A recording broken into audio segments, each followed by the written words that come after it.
End of the 2021 season for the San Francisco 49ers. Rapid React episode. The Niners fall short against the Los Angeles Rams in the NFC Championship game 2017. Our takeaways, key players, key plays, and game balls from the NFC Championship. Coming up right now.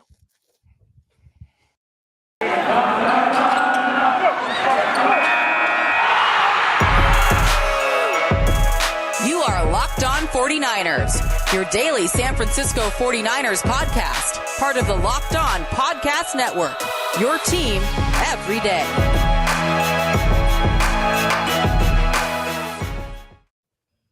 Welcome to Locked On 49ers post-game live on YouTube. If you're with us Sunday night on YouTube, if you're with us in your car on your way to work, maybe Monday morning, appreciate you joining us as well and making us your first listen every day here on Locked On 49ers. Brian Peacock and Eric Crocker with you at BD Peacock, at Eric_Crocker. A lot to get into today from this game, a lot to get into as the season wraps up now.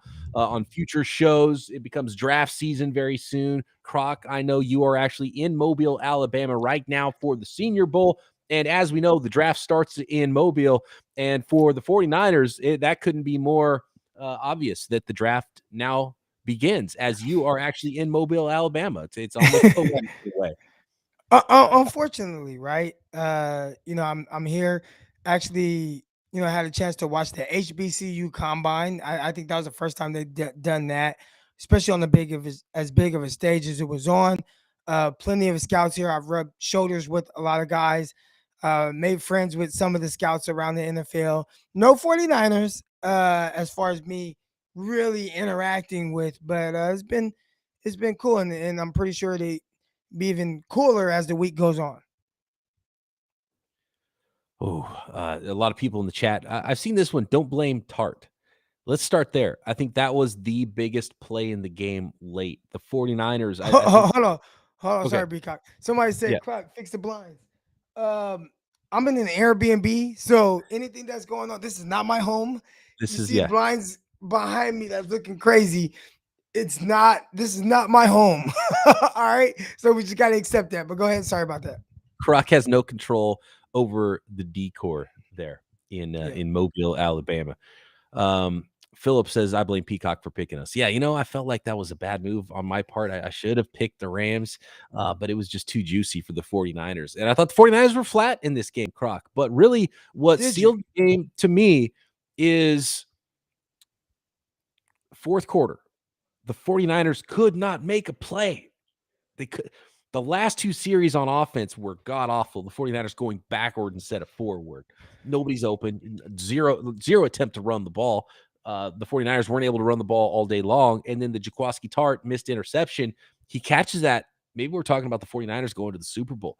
And I can't put all the blame on Tartt because it's a play that happens. Drops happen. It's just how timely that one was, how obvious and like an arm punt it was, just straight into his chest, and he couldn't catch it. And he's just laying on the ground, and you feel for the guy. He had a quote after the game, and props to Tartt for facing the media. That was a huge play. And he faced the media and answered the questions. He said, when it was in my hands, I thought I had it.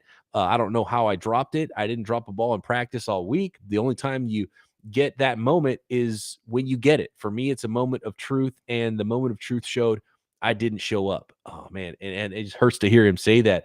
And it's such a huge play, but he wasn't the only one. Nobody could make a play in the fourth quarter for the 49ers when maybe all they needed was one play to go win the NFC Championship and go play in a Super Bowl. A lot of times that's what it comes down to, right? Who's going to make a play when it matters most.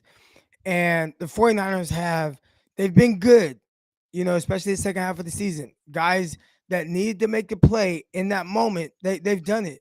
And unfortunately, in this game, that play needed to be made, and nobody on either side of the ball was able to, come down with that play that could change the game in the 49ers' favor. And it's unfortunate. You talked about the Tartt interception. I know a lot of people are going to put a lot of the blame on him, but you got to make that play if you're Tartt, 100%. But 49ers were up 10, I believe, in the fourth quarter. And regardless of that play or not, that one play should not be the reason why you don't come out of that game Right. victorious. So it definitely contributed to a loss and making things more difficult on you, but that was not the reason. 17-7 going in the fourth quarter. You have this game under control. 13 unanswered points by the Rams. Again, make a play on defense, make a play on offense. The defense played so good up into that point to allow only 7 points through 3 quarters to the Rams high-powered offense. And they were that bend don't break brand of defense we'd seen all season long.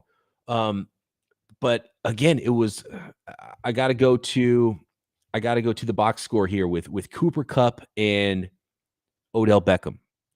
And the way I thought this game was going to go was, okay, Cooper Kupp's going to get his, but he catches the ball in front of you, you go rally, make tackles. It's not a huge deal. They're not back-breaking plays, and you're over the top, so Odell Beckham doesn't make big plays either, and you're going to be okay. But then you look at what ended up happening in the box score, especially in some of those long drives. The 49ers just could not get the Rams off the field. It was third down. It's like, I don't know, double, triple Kupp. What do you have to do? Because he ends up with 11 catches for 142 yards, 2 touchdowns. He was getting the underneath stuff that I thought the 49ers might be okay with, but he was getting big plays too. He was making plays after the catch. First down after first down. Odell Beckham, 9 for 113 yards. I saw a stat that's so unbelievable. I don't even know if it's true that this is the first time the Rams have had 2 100-yard wide receivers going back to like 2004 with Torrey Holt. I mean, that's crazy, right? That doesn't even seem possible, but it was backbreaking to have both receivers do big things at once. You could deal with one and limit the other, but you can't have both Beckham and Kupp going for, 300, almost 300, like 275 total yards or 250 total yards, whatever it was. Yeah, if I go into this game and I'm the coordinator, my job, my objective, everything that I'm going to the game is those two guys are not going to beat me, right? I'm going to come in and I'm going to bracket both guys with an outside leverage guy, safety help on both sides, and make Van Jefferson beat you. Make whoever number 86 is, right? Because Hibby went out. Like, make him beat you. And he made some plays, but make him beat you. But I'm gonna put the ultimate pressure on the quarterback to figure it out from someone else. And I thought there were opportunities by the defense in key moments where they didn't do that. They didn't make someone other than those two guys, the only two guys I felt like that could hurt you, beat you. Now, with that being said, and I know a lot of people are going to point to that, and I know that because I've seen on social media, but 49ers, they gave up 20 points.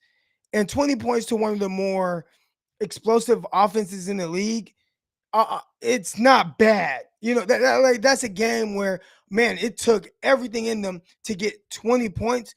That is a game that typically you should win. So I know everybody, they're gonna say the drop interception by Tartt. They're gonna point to the yards offensive total that the Rams have. But me personally, I'm gonna say, okay, that's all. I hear you, but they scored 20 points.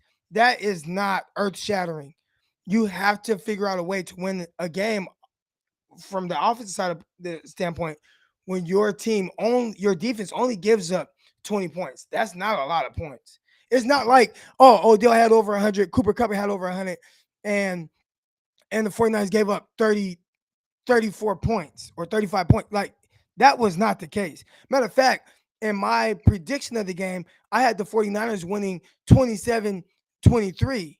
So the Rams didn't even score as many points as I thought they would. So regardless of how many yards Odell Beckham or Cooper Kupp had, they had less points than what even I expected, even with the big-time playmaker at quarterback, even with the two receivers that had tremendous games offensively.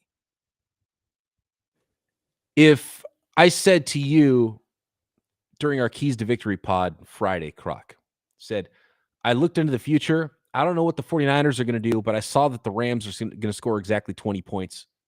How would you have felt about this game? You would have thought, we're golden. Win. Niners going to the Super Bowl, right? Yeah, 49ers win. Yeah. Yep. It was frustrating to watch. It was frustrating to not be able to get off the field on a lot of those third down plays, which made it feel worse. But overall, even though Matt Stafford threw for 337 yards and 2 touchdowns, 20 points is what you're asking your defense to do for you, for your offense to go win a game in a game like this. And so you can only point, I think, to the offense when it comes to that. More on that offense next. Hold on, Croc. I know you got points to make. More on Jimmy Garoppolo and the San Francisco 49ers that fall to the Rams 20-17. Did you lose your appetite watching that football game? If you did, maybe you need something that feels like a treat, something that you can feel good about eating, that makes you feel a little bit better after a loss like that. And you know what you can go get? Get yourself a Built Bar. It's covered in delicious 100% real chocolate, but you can indulge and not destroy your diet at the same time. Most Built Bars contain only 130 calories, only 4 grams of sugar, only 4 grams of net carbs, and a whopping 17 grams of protein. Compare that to a candy bar that usually has upwards of 250 calories or more sometimes, and 30 grams of sugar. You don't need all of that sugar when you're just reaching for a snack to maybe get you to your next meal, or maybe trying to skip a meal and you want to replace a meal. Grab yourself a Built Bar and let that help you out. How about this? Here's an idea for the new year. Go to all your secret stashes at home, in the pantry, in the office, in your briefcase, at work, in the car, wherever. Throw out all the sugary, bad for you, calorie-filled treats and replace them with Built Bars. So that way, when you just have that go-to and it's within arm's length, it's something that's still tasty, but that is also much better for you. Go to built.com. Use promo code LOCKED15 to get 15% off your order. That is promo code LOCKED15 for 15% off at built.com. Okay, Croc. So we came to the conclusion that 20 points, the defense did their job, giving up 20 points. For the most part. Like, So, I would say, again, heading into the game, if you said, hey, the Rams will only score 20 points, I would tell you I'm about 90% sure that the 49ers win that football game. So then, does that mean the 49ers only scoring 17 points on offense is what really let them down in this game? Do you point at the offense? Do you point at Kyle Shanahan? Do you point at 100%.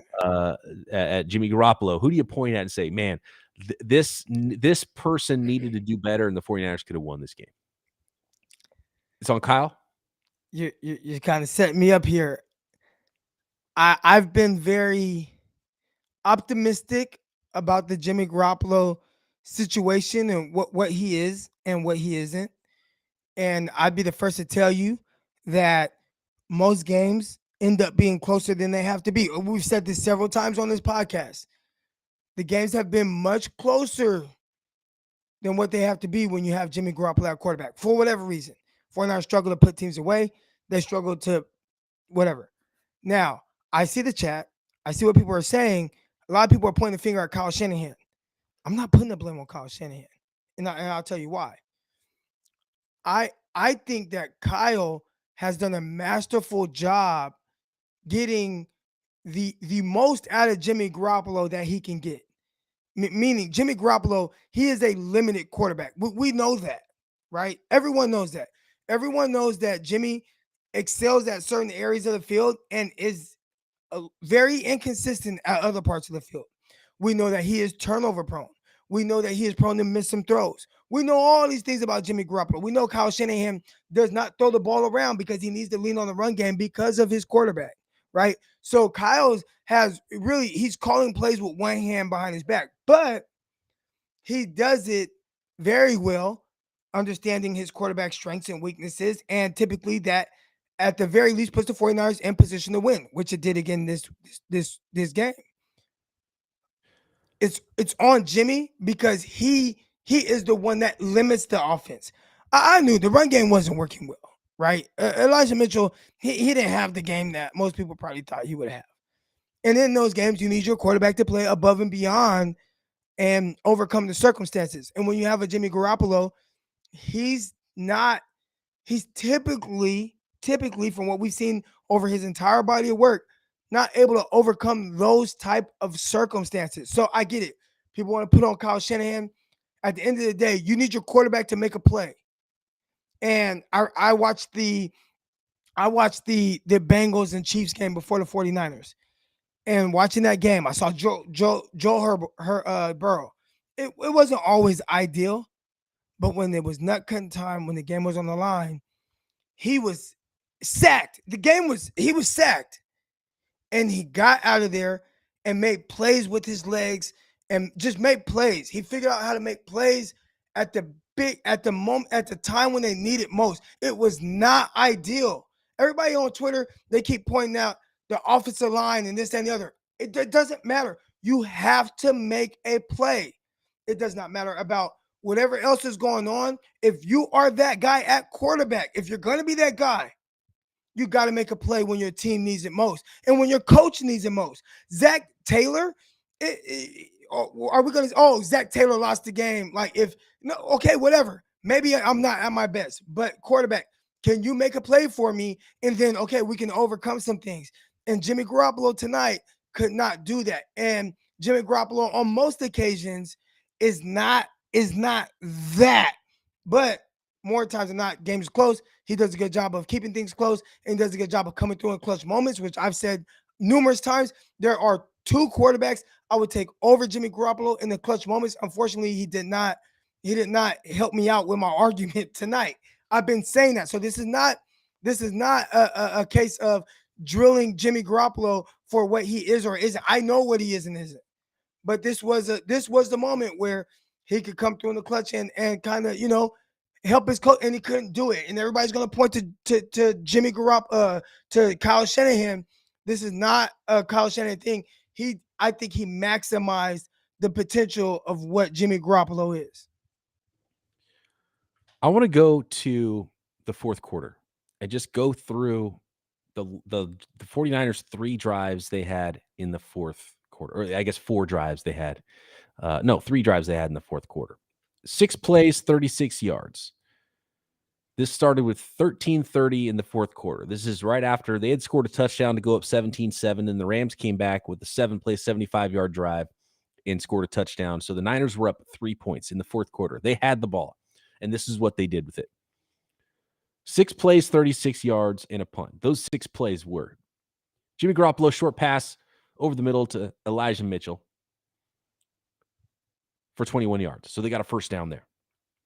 Then Jimmy Garoppolo pass incomplete, short left to Ayuk. Jimmy Garoppolo short pass right to Deebo Samuel for 12 yards. Okay, moving the chains. Back to first down again. So they're across. They're at the 50-yard line, right? Almost at the 50-yard line, the 47-yard line.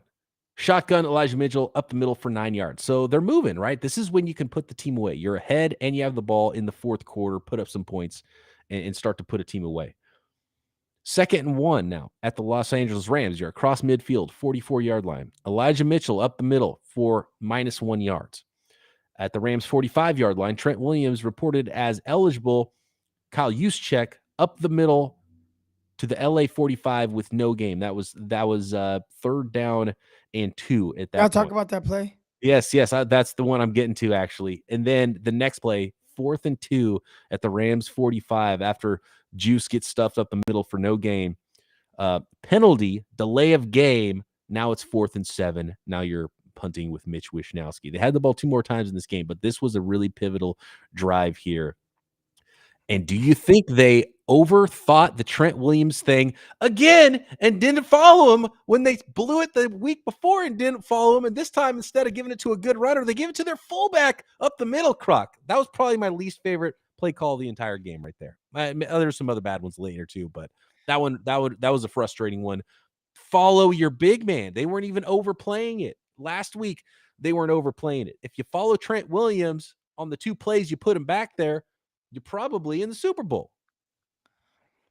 I think the play last week when it was Elijah Mitchell, I thought he had a misread. I thought the play was blocked up to go outside, and he misread it.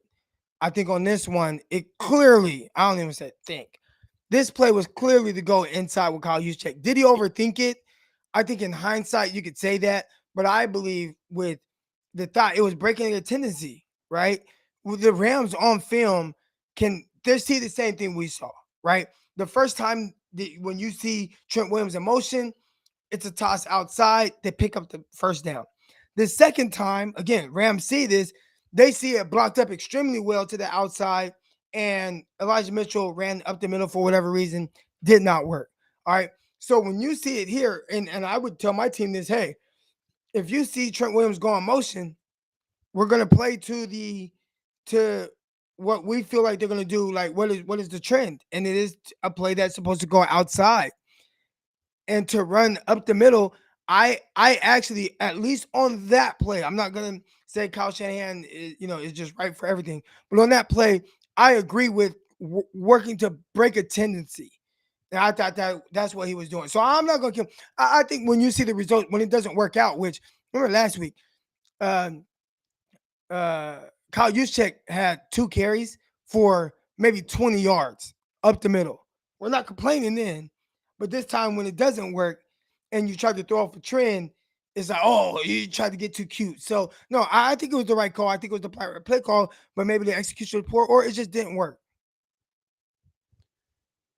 Do you think that Kyle Shanahan had an opportunity at midfield to go for it on 4th down and Yes. didn't, and took that delay of game? Is that even worse? Like, that was go win a game instead of coaching not to lose a game, right? We've said that with Jimmy Garoppolo, and we answered this on a podcast. I actually tweeted this out, and I know you like to tweet. Or did I say Jimmy Garoppolo? I mean Kyle Shanahan. Kyle Shanahan has, and I said this, and someone called us out on the in the messages. Kyle Shanahan has shown the ability to be a front runner in the sense of his aggressiveness in play calling. And what I mean by that is when he's comfortable for whatever reason, he'll go for it on 4th down. Now, Trey Lance against Arizona Cardinals, I don't know. Maybe he just was very comfortable with Trey Lance. I don't know why. But aside from that, typically he has shown that he is much more cautious when it's 4th and short and the game is tight. When they have a lead, especially like double digits, they typically go for it. At this point, the game was tight. They were only up 3, and they decided to kick it. And I've called him out on this several times. If you're going to be aggressive, then be aggressive. And this was a time where he wasn't as aggressive, and I'm not surprised. I wasn't surprised. I would have been more surprised if he had went for it, but especially in that situation because that's not what he's shown to be. It's so when you combine the 2 plays is where it's head scratching for me. Running it up the middle with your fullback on 3rd and 2 is telling me that you have something up your sleeve for 4th down that you're willing to do, because I don't know if that, a fullback dive is the most, highly advantageous to go and get into 3rd down and 2 if you know that's going to be your last play. But to me, it tells me, okay, maybe we can just get this. We go up the middle, we get a 1st down, we're rolling. But if not, I've got this other thing for 4th down, and I know we're not going to lose yardage on this play. So now it'll be, still 4th and 2, maybe 4th and 1, and I've got something else.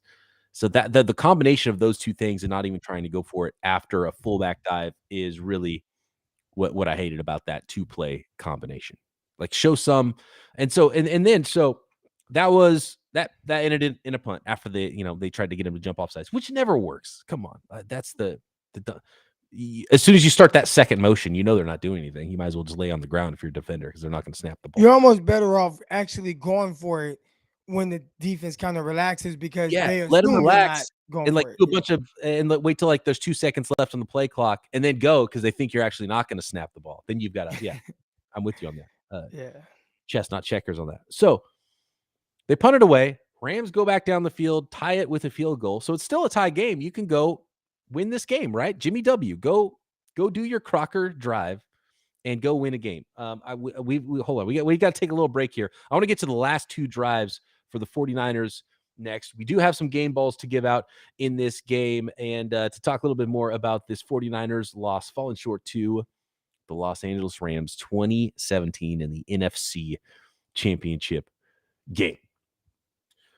Maybe you're listening to this podcast on your way to work. Maybe you're driving home from the game. Wherever you are, you can make money just by doing what you are already going to do, and that is filling up your car with gas. An incredible app everyone who buys gas needs to know about. It's called Get Upside. Our listeners are earning cash back for every gallon of gas they get every time they fill up. Just download the free Get Upside app in the App Store or Google Play right now. Use promo code touchdown for 25 cents per gallon or more on your first fill up. Cash back. Don't pay full price at the pump. Get the free Get Upside app and use promo code touchdown.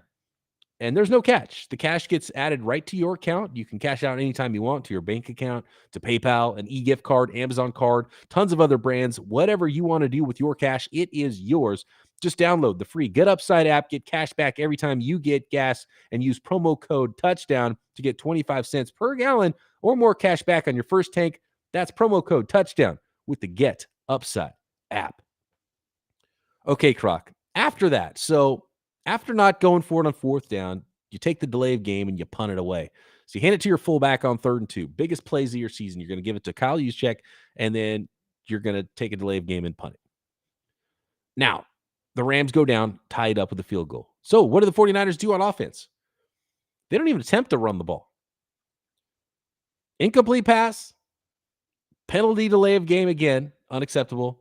Incomplete pass, loss of 5 yards on 3 plays, punt the ball back to a team that's hot. And now suddenly you maybe won't get the ball back ever again in your season. But the 49ers do get the ball back after the Rams go 10 plays, 49 yards, and kick a go-ahead field goal. So now the 49ers are down 17-20. So what do they do with their final drive? No runs again.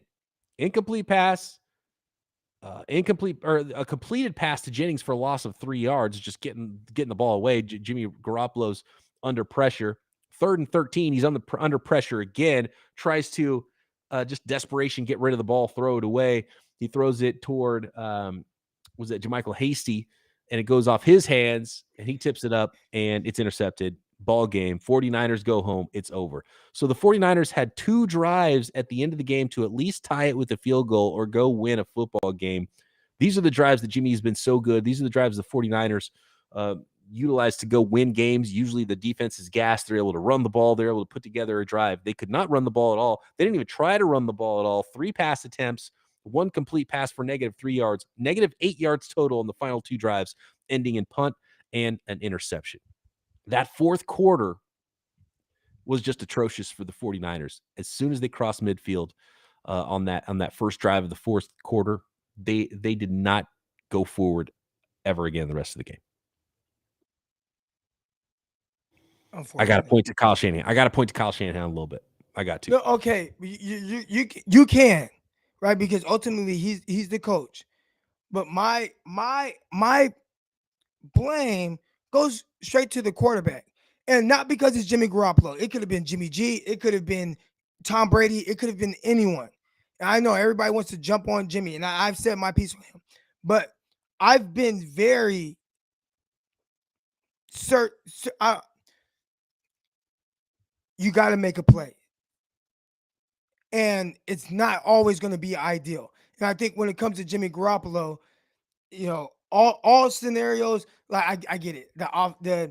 The pass rush, guys were in his face. It's not always going to be ideal, especially if you're coming down to you're 5 minutes away from going to the Super Bowl. You're playing against another team that is really good. You have to make a play. So I get it. We could put blame on Kyle Shanahan. But at the end of the day, can my quarterback bail me out? You know what I'm saying? And he didn't. And when you draft a quarterback high, like a Trey Lance, or you have a quarterback that you at one point make the highest paid quarterback in the league, you expect that guy when it's time, can you make a play? Can you make a play? And Jimmy Garoppolo, the 49ers scored 17 points. That's not enough. Again, I talked about it. If you were to say before the game, and you can ask anyone in this chat right now, if the Rams scored 20 points, you said it. If you told me before the game, the Rams are only going to score 20 points, I would say the 49ers won 10 out of 10 times. And for whatever reason, they weren't able to do that. And I'm going to put it on the quarterback because the ball touches his hands every single time. And I watched a game before, and I watched the Bengals, and I watched the situations not be ideal for Joe Burrow, and I watched a second-year player, second year, and I watched him throw a late interception that did not look good. And at the end of the day, when it mattered most and things were on the line, and nobody blocked for him, nobody blocked for Joe Burrow. He broke 2 tackles, scrambled out of that, made a play. And again, sometimes that's what it takes, especially when it comes to getting to the Super Bowl. And Jimmy Garoppolo was not able to do that. It's not all his fault because I know who Jimmy is, and I know he's not that. But people, if that's going to be your guy, then he has to do that. Even whether I know he's not that guy or not, there's a lot of people in this chat or on social media that feel like Jimmy is that guy. He's not. But you got to overcome it in the moment. And when it doesn't happen, it is because of who's at the quarterback position. You got to make your coach look good. Sometimes you have to. It can't be Kyle Shanahan every game scheming guys open to get you out of every situation. If my counter to that would be, if you want somebody to make a play, then give the ball to your playmakers. I just went through the play-by-play. You know how many times Deebo touched the ball in that play-by-play? How many times? Okay, but how many times they hand it to Deebo? And you know your quarterback is limited. You're the play caller. So what do? You drop back and maybe dump off a pass to Juwan Jennings. You hand the ball to your fullback up the middle. Are those the playmakers that are going to go win the game for you? Or do you hand the ball to Deebo Samuel 5 out of those 6 times to try to go win a game? You know what I mean? So if you want the playmakers to make a play, then give the ball to your playmakers. That's on the play caller more so than the quarterback. Because I don't know if guys were open. Guys open? There was a pass rush in Jimmy's face. You got to be. So are you saying they should have thrown a screen to him? Yes. Okay. Throw anything to Deebo. Hand him the ball when he's, instead of just making him some window dressing in motion, hand him the ball. But if you are Raheem Morris, score a touchdown on a screen pass. If you are Raheem Morris, right, in that moment, if you're Raheem Morris in that moment, what are you saying to your defense, and how are you calling your defense? You're probably saying, let's not. Deebo Samuel's not beating me. You can say that, but you don't even know where Deebo is going to be. But you do know that you're going to put 5 defensive linemen in a tiny little spot up the middle, and there's not going to be space for a fullback to run through it because it's 3rd and 2, and you don't want to get beat there. So you're probably telling your defense that too. And you never know on any given play where Deebo is going to be. If you want your playmakers to make plays, then put the ball in your playmakers' hands. And I didn't like the play calling there at the end of the game because of that reason. Now, I can't point to Kyle Shanahan got the 49ers far in this game. I didn't like his 4th quarter, especially the last 2 drives, because he was just dropping back into trouble. He was basically doing what 49ers defense do to other teams when they have the lead late. And that team is like, oh, no, now I'm one-dimensional. I'm just going to drop back every time. And the 49ers pass rush and 49ers front eats them up. And the 49ers are going to win a game. Kyle became that team at the end of this game. That's what I feel like. Why do you think he became that team, though? There is a reason. Well, because they weren't able to run. Right. He couldn't run the ball, right? Elijah Mitchell could not. There was no space, right? Elijah Mitchell struggled to get a yard on any run, right? So why is that?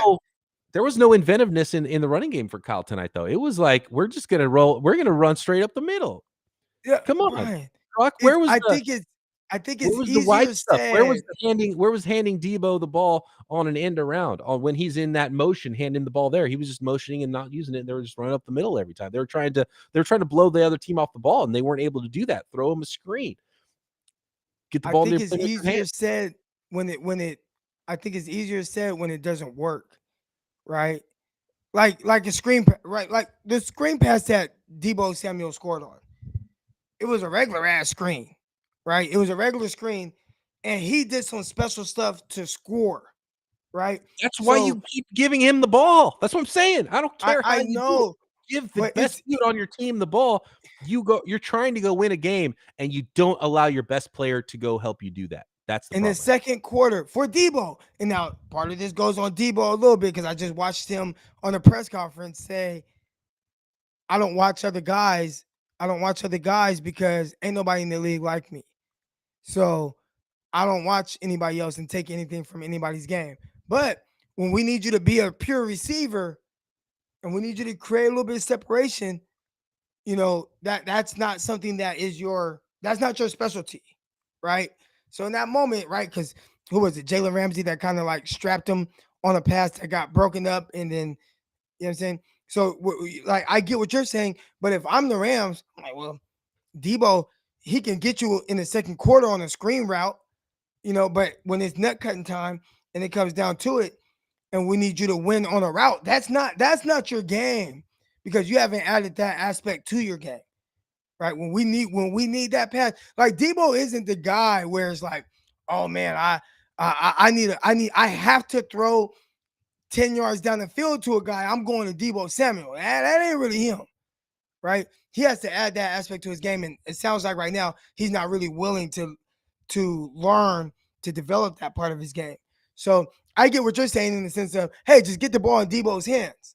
I agree, but I don't think it's necessarily that simple in a clutch time when he's essentially a little bit limited as a pure receiver.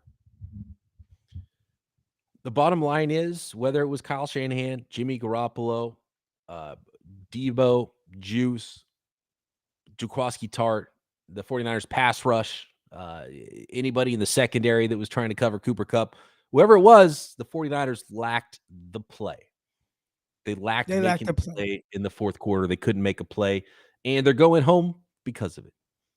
It's an unfortunate ending to what was an awesome run this season for the 49ers, making it to the NFC Championship game. I think all of us would have taken it if we said, hey, you're going to go to the NFC Championship game, but you're going to lose it, when the 49ers were sitting there 3-5 after 8 weeks, right, before that first Rams game. I think everybody would have taken that one. I have one question, and we actually talked about this a little bit when we had our Locked On crossover guest. But there have been people that said, how do you beat the 49ers? If you were to say, you know what, we're going to take this way and we're going to make you beat us this way, what would that way be? What would you do if you're a defensive coordinator and you say, we're going to do this and make you do this? What would that be? Oh, it's super easy. It would be, you're selling out to stop the run, make Jimmy beat you. That's it. And that's what the Rams did. Hey, how about this? Let's segue. We got to do our game balls for this one, Croc. My first game ball goes to Raheem Morris, the Rams defensive coordinator. I thought he was the best coach on the field, better than McVay. He outcoached Shanahan in a lot of ways. Whatever scheme he put together, the 49ers were struggling to find something that consistently worked for them on offense and shut them down completely in the fourth quarter in crunch time when they had to. I know he's got some really good players on defense, but aside from the stars, there's just some role guys, just some depth guys that were playing pretty good ball for the Rams. I thought he put together a great game plan. So I've got to tip my cap and I've got to hand it to Raheem Morris. I thought he called a good game. And I think, in this one, maybe even outcoached Kyle Shanahan a little bit. And what he did do, and you could see it on Sean McVay's face, as Sean McVay wasn't running around in the end zone high-fiving guys and all excited in this game. He was sweating. And you could just see the look on his face as the clock struck 0 and it ticked down 3, 2, 1, 0 on the clock. They had the camera on Sean McVay and just a weight off of his shoulders. Like, he was tight in this one. And Sean McVay made some bad calls, I think, too, for the Rams offense. I got to point to Raheem Morris, who called an awesome game for the Rams, and that's the first game ball. Yeah, I thought Raheem Morris did a good job. Obviously, you have to give a game ball to Cooper Kupp, a guy who, at the end of the day, when they needed to play and he lines up in the slot, and it's tough. I know everybody take away Cooper Kupp, and I'm one of them, right? You can't let him beat you, but he plays in the slot, and it's really hard to double a guy or bracket a guy that plays in that space. And obviously, the 49ers weren't able to do it, and they have a game plan for it. Raheem Morris, D'Amico Ryans, you would hope that there is a game plan for it, but I know it's tough. It's tough to bracket a guy from that position. And Cooper Kupp was able to make the 49ers pay. So, 49ers didn't have an answer for it. I'd say the second game ball goes to Cooper Kupp, who made a play. You knew that's the one guy. You can't let Cooper Kupp beat you. And he still did. He's so good. He gets open. He's so tough at the catch point. And even doing some things after the catch. Maybe Deebo got him inspired because he was He was making plays. They were getting first down after first down. And that was pretty frustrating because the Niners did a pretty good job on first and second downs. A lot of times it was those third down conversions that were pretty backbreaking for the 49ers by that Rams offense, even though they didn't put a ton of points up on the board. I want to go to the 49ers defense for a game ball and Fred Warner, who's all over the place in this game. He made some really big plays, a couple tackles behind the line of scrimmage. I thought he was awesome. He's been so good for the 49ers all season.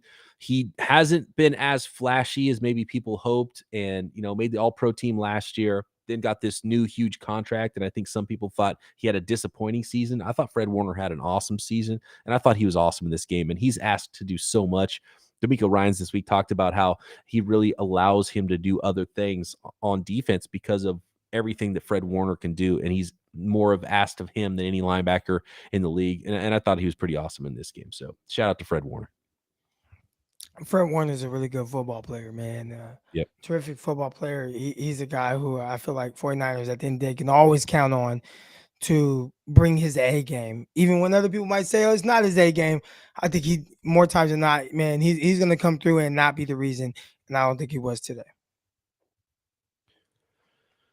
Oh, do you have any other game balls here to give out? I mean, I think Deebo Samuel. Like Deebo balled, and he always plays his butt off. I mean, the screen pass that he scored a touchdown on, that was like the first touchdown that the 49ers scored in like 2 games. Yeah. Deebo, you can always count on him to make a big play, and I thought he did there. It's unfortunate that he wasn't able to have more of an impact throughout the rest of the game, but I thought he played hard in the entirety. Yeah, I thought you gave a game ball to Raheem Morris. I thought Raheem Morris had a good game plan to defend a lot of the things that the 49ers like to do, and that includes getting Deebo the ball around the line of scrimmage. He broke free on one because he's a great football player, and that's what they do. But it was hard to be consistent with that, with a defense that is focused on taking that away. Some honorable mentions. Nick Bosa had 1.5 sacks, a couple tackles for loss. He had a couple flash plays, but I thought the defensive line didn't get home enough against Stafford on those crucial third downs. So in a way, they were good, and they were good enough to get to third down, but they just and I think late in the game, they got a little bit better. Abelcom had that nice play where they shared a sack with Bosa. I mean, that was a fantastic play by Abelcom in a huge moment. But overall, third downs, there wasn't enough 49ers pass rush getting home. So, there were some good games by them individually, maybe some big plays. But I thought the consistency from the 49ers defensive line, they weren't able to get home quite enough to make a difference on those third downs, especially. I hear you, but in a game where they didn't get home as much as, say, like the last game, right? 49ers last game against the Rams, I believe they have 5 sacks. I think they still gave up less points this time. So I felt like regardless of that, the pass rush or defense in general, just defense overall, did enough to put the 49ers team in position to win, and the offense wasn't able to come through. I hear you, though. I hear you. I think about Jimmy. Jimmy was bad in the fourth quarter, but he was good. He's been bad in the fourth quarter. He is the worst fourth quarter. 3 quarters. He was really good, actually, for a time. Solid. He's the worst fourth quarter quarterback in playoff history. That's not an opinion. From the statistics show, that's a fact. There is no quarterback in the history of the playoffs in the NFL that is worse than Jimmy Garoppolo in the fourth quarter. That's not an opinion. And his saving grace had been that in those last drives, the 2-minute drill, he's been really good, and he could not get that going tonight. I think that's been his saving grace for most of his time with the 49ers. Mm-hmm. Be solid on third downs and do some things to keep the team in position to win the game, which he does a really good job of.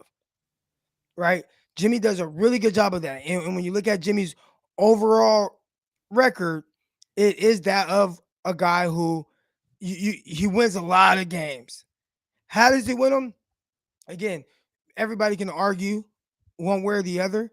There have been a lot of people, including like Mina Kimes, who was, people came at her this week, including Jeff Garcia. But ultimately, Mina Kimes, Dan Orlowski, who came to Mina Kimes' defense, Orlowski came out and was like, Jimmy Garoppolo, he's like a boat, right?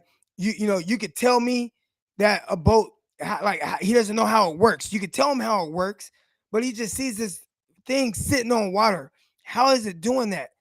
And that's Jimmy Garoppolo with his wins. You can tell me that Jimmy Garoppolo wins, but I'm watching him and it's like, how is he winning? You don't know. And a lot of times it's because it comes through in the clutch, and he wasn't able to do that tonight when the 49ers needed it most.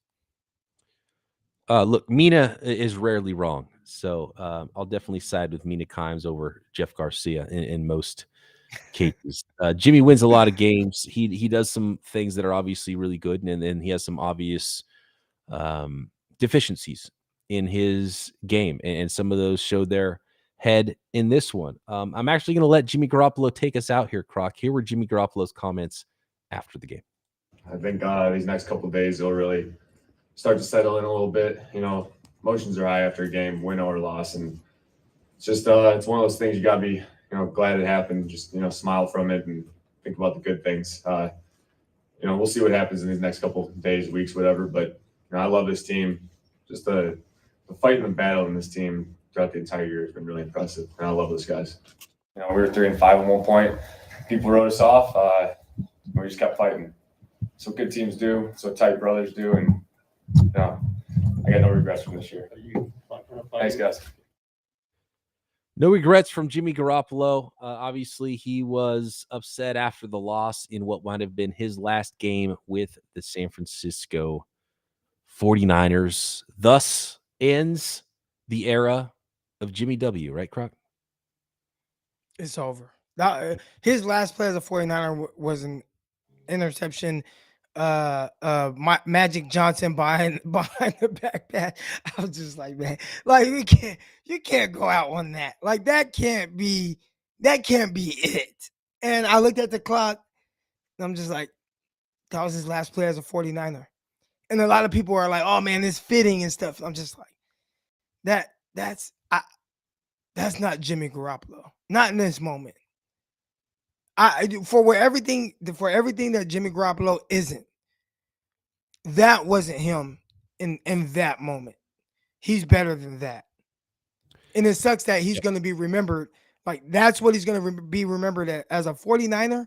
He's going to be remembered for that moment. And I don't think that's necessarily fair to him, because that's not him. I think we should tease this for tomorrow's show because we're out of time here. But I think right now, the 49ers, this era of Kyle Shanahan and Jimmy Garoppolo, and look, Jimmy got here in Kyle's first season, they're going to be known for not being able to win the big game. And Jimmy Garoppolo is going to be remembered for how this ended tonight, how the Super Bowl ended.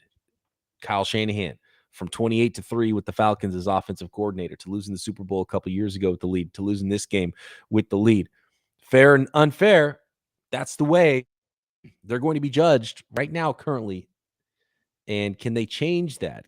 Especially Kyle Shanahan, because he's still in charge of the 49ers. Can he change the way he's looked at? And I want to get deeper into that and get your answer to those questions tomorrow, Croc, because we're out of time today. What do you got? Hold on. I do want to finish with one thing.